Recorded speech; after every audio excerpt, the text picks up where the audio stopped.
মালবাহী নৌকা বা নৌকো। দেশের অভ্যন্তরে চলাচল করত পণ্যবাহী নৌকা।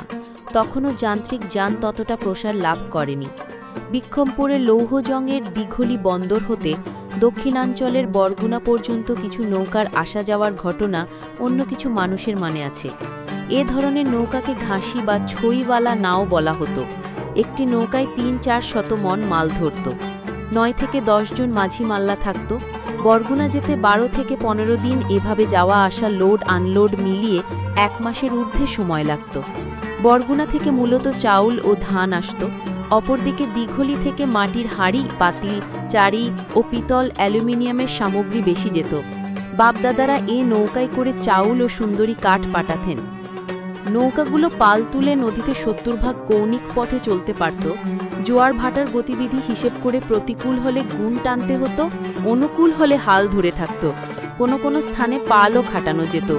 এভাবে শব্দ দূষণবিহীন নৌকায় মাঝি মাল্লাদের জীবনের অনুষঙ্গ হয়ে পড়ত। ১৯৬৪ সালে বর্ষাকালে বিডি মেম্বার নির্বাচনে প্রচার কাজে গোস্তি নৌকার ব্যবহার দেখা যেত। অতীতে দলবদ্ধ মারামারির কাজে গোস্তি নৌকার ব্যবহার ছিল বলে অনেকের কাছে শুনেছি। পূর্ব ইতিহাস। সম্রাট জাহাঙ্গীরের রাজত্বকালে শাহজাদা সম্রাট শাহজাহান পিতার বিরুদ্ধে বিদ্রোহ ঘোষণা করে জাহাঙ্গীরনগর ঢাকা আগমন করে রাজকোষের যাবতীয় অস্ত্রশস্ত্র, গোলাবারুদ লুট করে নিয়ে যায়। এরপর মারাঠিরাও ঢাকা লুণ্ঠনের সাথে নির্বিচারে মানুষ হত্যা করতে থাকে।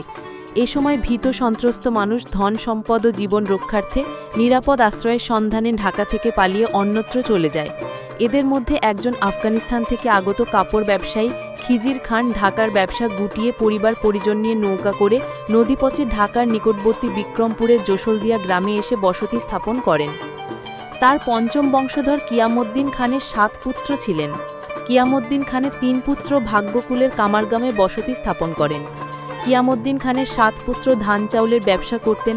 তৎকালীন সময় বিক্রমপুরের বেশিরভাগ ধান চাউল আসত বরিশাল ও বার্মার আরাকান থেকে।